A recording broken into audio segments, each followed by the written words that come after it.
Child ആർട്ടിസ്റ്റായിട്ട് cinema ഇൻഡസ്ട്രിയിലേക്ക് വരികയും ജെൻസി ഫേസസിന്റെ ഇടയിൽ recognisable ആയിട്ടുള്ള ഒരു ഇമേജ് ഉണ്ടാക്കുകയും ചെയ്ത ഒരു ആക്ട്രസ് ആണ് അനശ്വര രാജൻ. ഇന്ന് നമ്മൾ സംസാരിക്കാൻ പോകുന്നത് അനശ്വരയുടെ ട്രാൻസ്ഫോർമേഷനെ പറ്റിയാണ്. വെൽക്കം ബാക്ക് ടു വീണ സിനച്ചൽ. ഞാൻ Veena, professional channel certified image consultant and personal stylist ആണ്. അപ്പോൾ എന്തെങ്കിലും തരത്തിലുള്ള ഇമേജ് മേക്കേഴ്സോ സ്റ്റൈലിംഗ് സർവീസസോ സ്കിൻ കെയർ കൺസൾട്ടേഷൻസോ വേണമെന്നുണ്ടെങ്കിൽ എന്നെ റീച്ച് ഔട്ട് ചെയ്യാൻ പഠിക്കേണ്ട. ഞാൻ എൻ്റെ ഇൻസ്റ്റ ഐഡിയും അതോടൊപ്പം തന്നെ എൻ്റെ മെയിൽ ഐഡിയും ഡിസ്ക്രിപ്ഷൻ ബോക്സിൽ കൊടുക്കുന്നുണ്ടാവും. അപ്പോൾ വേണ്ടവർക്ക് ചെക്ക് ചെയ്ത് നോക്കാവുന്നതാണ്. അനശ്വര രാജന്റെ ട്രാൻസ്ഫോർമേഷനെ കുറിച്ച് നോക്കുകയാണെങ്കിൽ അനശ്വരയുടെ ട്രാൻസ്ഫോർമേഷൻ ഇപ്പം നടന്നിരിക്കുന്നത് ഭയങ്കര നാച്ചുറൽ ആയിട്ടുള്ളതായിട്ടാണ് നമുക്ക് ഫീൽ ചെയ്യുക. അതിന്റെ മെയിൻ കാരണം എന്ന് പറയുന്നത് അന്ന് അനശ്വര കുറച്ചും കൂടെ കുട്ടിയായിരുന്നു. ഇപ്പൊ കുറച്ചും കൂടെ മെച്യൂർ ആയതുകൊണ്ട് ഫേസിന് വന്ന ഒരു മെച്യൂരിറ്റി മാത്രമായിട്ടാണ് നമുക്ക് മനസ്സിലാവുന്നത്. പക്ഷെ അതിനകത്ത് കൂടുതലായിട്ടുമുള്ളത് സ്ട്രാറ്റജിക് ആയിട്ടുള്ള അനശ്വരയുടെ സ്റ്റൈലിങ്ങും ഗ്രൂമിങ്ങും കൂടിയാണെന്ന് ഞാൻ പറയുകയാണ്. കാരണം ഫേസ് ഷേപ്പ് അനാലിസിസ് അനശ്വരയുടെ നോക്കുകയാണെങ്കിൽ അനശ്വരയുടെ ഫേസിലെ മേജർ ഫോക്കൽ പോയിന്റ് എന്ന് പറയുന്നത് എപ്പോഴും കണ്ണുകളായിരുന്നു. ബാക്കിയുള്ളതെല്ലാം ഫേസ് ഒരു ഓവൽ ഷേപ്പിലാണ്, കുറച്ച് റൗണ്ടഡ് ഫീച്ചേഴ്സ് ആണ്. അതുകൊണ്ട് തന്നെ ഒരു കുട്ടിത്തം എപ്പോഴും ഫേസിൽ ഉണ്ടായിരുന്നു. ഓൾസോ ഫേഷ്യൽ കോൺട്രാസ്റ്റ് ആ സമയത്ത് കുറവായിരുന്നു. Facial contrast in the sense എല്ലാ ഫീച്ചേഴ്സും തമ്മിലുള്ള കോൺട്രാസ്റ്റ് ഭയങ്കര കുറവായിരുന്നു. അതായത് ഓരോരോ ഏരിയ ആയിട്ട് എൻഹാൻസ്ഡ് ആയിരുന്നില്ല എന്നർത്ഥം. എന്നാൽ കറണ്ട് ഫേസിൽ നോക്കുകയാണെങ്കിൽ അനശ്വരയുടെ ബ്രോ കുറച്ചും കൂടെ ഡിഫൈൻഡ് ആയി, അതായത് പുരികം കുറച്ചും കൂടെ ഡിഫൈൻഡ് ആയി. അതുപോലെ തന്നെ അനശ്വരയുടെ ഫേസിൽ കോണ്ടൂർ പ്ലേസ്മെന്റ്സ് ഒക്കെ കാണാൻ തുടങ്ങി.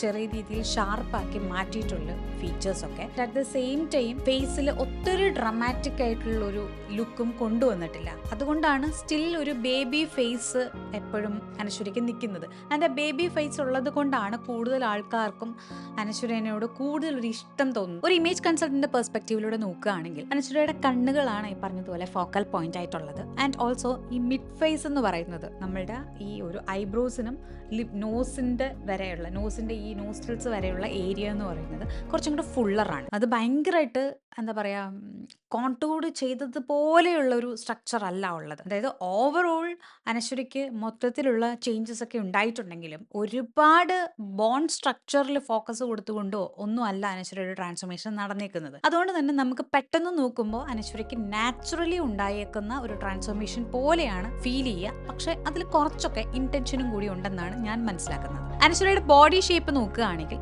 ബോഡി ഷേപ്പ് കൂടുതലായിട്ടും ബാലൻസ്ഡ് പ്രപ്പോർഷനുള്ള ഒരു റെക്ടാങ്കിൾ ബോഡി ഷേപ്പ് ആണെന്നാണ് എനിക്ക് മനസ്സിലാവുന്നത്.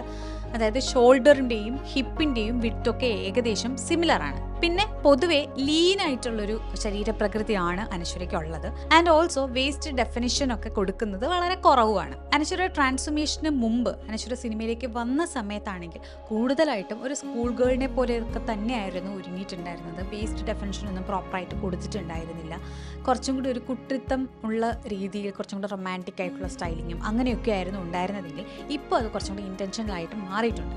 അതിനകത്ത് വേസ്റ്റ് ഡെഫിനിഷൻ ഇപ്പോൾ കൊടുക്കാറുണ്ട്.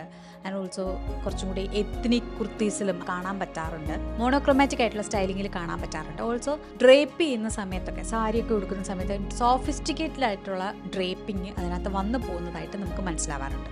അനശ്വരയുടെ കളർ അനാലിസിസ് നോക്കുകയാണെങ്കിൽ അനശ്വര കൂടുതലായിട്ടും ഡീപ്പ് ഓട്ടത്തിൻ്റെയും ഡീപ്പ് വിൻ്ററിൻ്റെയും ഒരിടയിലായിട്ടാണ് കാണപ്പെടുന്നതായിട്ട് നമുക്ക് ഫീൽ ചെയ്യുക. ഒരുപാടുള്ള ഭയങ്കരമായിട്ടുള്ള കോൺട്രാസ്റ്റ് കാര്യമായിട്ടില്ലെങ്കിലും ഇപ്പോൾ അത്തരം കാര്യങ്ങളിൽ അങ്ങനെ ഒരു കോൺട്രാസ്റ്റ് കൊണ്ടുവരുന്ന രീതിയിലുള്ള ഡ്രസ്സിങ് ചെയ്യുമ്പോൾ അനശ്വര കൂടുതൽ ബ്യൂട്ടിഫുൾ ആയിട്ട് ഫീൽ ചെയ്യാറുണ്ട്. ജുവൽ ടോൺസ് വെയർ ചെയ്യുമ്പോൾ, അതുപോലെ ഒരു ഡീപ്പ് ടീൽ പോലെയുള്ള കളേഴ്സ്, വൈൻ കളേഴ്സ്, അങ്ങനെയുള്ള കളേഴ്സൊക്കെ വെയർ ചെയ്യുന്ന സമയത്ത് ഭയങ്കര ബ്യൂട്ടിഫുൾ ആയിട്ട് ഇരിക്കാറുണ്ട്. ഓൾസോ യെല്ലോയുടെ പല ഷെയ്ഡ്സും ഭയങ്കര നന്നായിട്ട് സ്യൂട്ടബിൾ ആവുന്നതും കണ്ടിട്ടുണ്ട്. ലൈക്ക് ബട്ടർ യെല്ലോ മുതൽ കുറച്ച് ഡീപ്പ് യെല്ലോ വരെയുള്ള പല ഷെയ്ഡ്സിലും അനശ്വര കുറച്ച് ബ്യൂട്ടിഫുൾ ആയിട്ട് ഫീൽ ചെയ്യാറുണ്ട്. സോ ഇതൊക്കെ മനസ്സിലാക്കുന്നത് അനശ്വര ഇപ്പം കറക്റ്റായിട്ട് വാം അണ്ടർടോണിലുള്ള ഒരാളാണെന്നോ അല്ലെങ്കിൽ കൂൾ അണ്ടർടോണിലുള്ള ഒരാളാണെന്നോ കറക്റ്റായിട്ട് പറയാൻ കഴിയുന്നില്ല. ബിക്കോസ് ഇതിന് രണ്ടിൻ്റെയും ഇടയിൽ രണ്ടിൻ്റെയും കൂടി ഒരു മിക്സ്ചർ ഉള്ളതുപോലെയും ന്യൂട്രൽ അണ്ടർടോൺ ഉള്ളതുപോലെയും എനിക്ക് കുറേയൊക്കെ തോന്നാറുണ്ട്. ഓൾസോ ഞാൻ മനസ്സിലാക്കുന്നത് വാം ടു ന്യൂട്രൽ അങ്ങനെ ആയിരിക്കാം കൂടുതലായിട്ടും ഉള്ളത്. അതുകൊണ്ട് തന്നെ ആയിരിക്കാം ഫേഷ്യൽ കോൺട്രാസ്റ്റ് ആയിക്കോട്ടെ മൊത്തത്തിൽ സ്റ്റൈലിങ്ങിന്റെ ആയിക്കോട്ടെ കോൺട്രാസ്റ്റ് കൂട്ടുന്നതനുസരിച്ചിട്ട് ഫേസിൽ വലിയ മാറ്റങ്ങൾ വരുന്നത്. ജുവൽ ടോൺസും റിച്ച് ആയിട്ടുള്ള ട്രഡീഷണൽ ആയിട്ടുള്ള കളേഴ്സും അതുപോലെ തന്നെ ഭയങ്കര കോൺട്രാസ്റ്റ് വരുന്ന കളേഴ്സും ഒക്കെ വെയർ ചെയ്യുമ്പോഴാണ് അനശ്വര കൂടുതൽ ബ്യൂട്ടിഫുൾ ആയിട്ട് കാണപ്പെടാറുള്ളത്. സോ അത് ഒരു കാര്യം തന്നെയാണ് ഈ പറഞ്ഞതുപോലെ കോൺട്രാസ്റ്റ് ഫേസിലും സ്കിൻ ടോണിലും ഒക്കെ കൊണ്ടുവരാൻ വേണ്ടിയിട്ട് സ്റ്റൈലിങ്ങിൽ ആ ഒരു ചോയ്സ് എടുക്കുമ്പോൾ മൊത്തത്തിൽ ഒരു എലഗൻസ് കൂടിയതായിട്ടും കുറച്ചും കൂടെ എക്സ്പെരിമെൻ്റൽ ആയിട്ടും അനശ്വരനെ നമുക്ക് ഫീൽ ചെയ്യാറുണ്ട്. ട്രാൻസ്ഫോർമേഷന് മുമ്പ് അനശ്വരയുടെ ഹെയർ സിമ്പിൾ സ്റ്റൈലിങ്ങും അതുപോലെ തന്നെ ഒരുപാട് ലെയേഴ്സ് കട്ട് ചെയ്തിടാത്തതും ഒക്കെ ആയിരുന്നെങ്കിൽ ഇപ്പോൾ അത് കുറച്ചും കൂടെ മാറിയിട്ടുണ്ട്. കുറച്ചും കൂടെ സോഫിസ്റ്റിക്കേറ്റഡ് ആയിട്ടുള്ള ലെയേഴ്സ് കട്ട് ചെയ്തിടുന്നതും അതുപോലെ ഫേസ് ഫ്രെയിമിംഗ് ലെയേഴ്സ് ഇൻറ്റൻഷനലായിട്ട് ഇടുന്നതും അങ്ങനെയുള്ള കാര്യങ്ങളൊക്കെ അനശ്വര കൂടുതൽ ശ്രദ്ധിക്കാൻ തുടങ്ങി. അതുകൊണ്ട് തന്നെ അത് ഫേസിന് കുറച്ചും കൂടെ കോംപ്ലിമെൻറ്റ് ചെയ്യുകയും സ്റ്റൈലിൽ കുറച്ചും കൂടെ ഒരു അപ്ഗ്രേഡ് വന്നതുപോലെ ഫീൽ ചെയ്യിക്കുകയും ചെയ്യും. മേക്കപ്പിൽ മുൻപ് തീരെ മേക്കപ്പ് ചെയ്യാത്ത ആളായിരുന്നെങ്കിൽ ഇപ്പോൾ ബ്രോസ് ഒക്കെ ഒന്ന് ഡിഫൈൻ ചെയ്യാൻ അനശ്വര ശ്രദ്ധിക്കാറുണ്ട്. ബേസ് നന്നായിട്ട് കീപ്പ് ചെയ്യാൻ വേണ്ടി, അതായത് ബേസ് മേക്കപ്പ് നന്നായിട്ട് കീപ്പ് ചെയ്യാൻ വേണ്ടി ശ്രദ്ധിക്കാറുണ്ട്. ഓൾസോ ലിപ് കളേഴ്സ് ചൂസ് ചെയ്യുന്ന സമയത്ത് കുറച്ച് സോഫിസ്റ്റിക്കേഷൻ അതിനകത്ത് കൊണ്ടുവരാനും ശ്രമിക്കാറുണ്ട്. ഓൾസോ സോഫ്റ്റ് കോൺടൂറിങ് ചെയ്യുന്നതായിട്ടും ഞാൻ മനസ്സിലാക്കിയിട്ടുണ്ട്. അതായത് ഹെവി ഗ്ലാമറിലേക്കല്ല, ഏജ് അപ്രോപ്രിയേറ്റഡ് ആയിട്ടുള്ള കുറച്ചും കൂടി അക്സെപ്റ്റബിൾ ആയിട്ടുള്ള ഫ്രഷ് ആയിട്ടുള്ള ഒരു ലുക്കിലേക്ക് മൊത്തത്തിൽ മാറാൻ ഇതൊക്കെ അനശ്വരനെ ഹെൽപ്പ് ചെയ്തിട്ടുണ്ട്. അനശ്വരയുടെ ഐഡന്റിറ്റി ഷിഫ്റ്റ് നോക്കുകയാണെങ്കിൽ ഏറ്റവും ആദ്യം ചൈൽഡ് ആർട്ടിസ്റ്റ് ആയിട്ട് വരുമ്പോൾ ഒരു സ്കൂൾ ഗേൾ പോലെ അല്ലെങ്കിൽ ഗേൾ നെക്സ്റ്റ് ഡോർ എന്ന് നമ്മൾ പറയുന്നത് പോലെ അങ്ങനെയൊക്കെ ആയിരുന്നു അനശ്വരയുടെ ഒരു ഐഡന്റിറ്റി തന്നെ ഉണ്ടായിരുന്നത്. അതിനുശേഷം ഇപ്പോൾ കുറച്ചും കൂടെ നോക്കുകയാണെങ്കിൽ ഒരു ജെൻസി ചിക്ക് പോലെ അങ്ങനെയൊക്കെയാണ് അനശ്വരയുടെ മൊത്തത്തിലുള്ളൊരു ട്രാൻസ്ഫോർമേഷൻ നടന്നിരിക്കുന്നത്.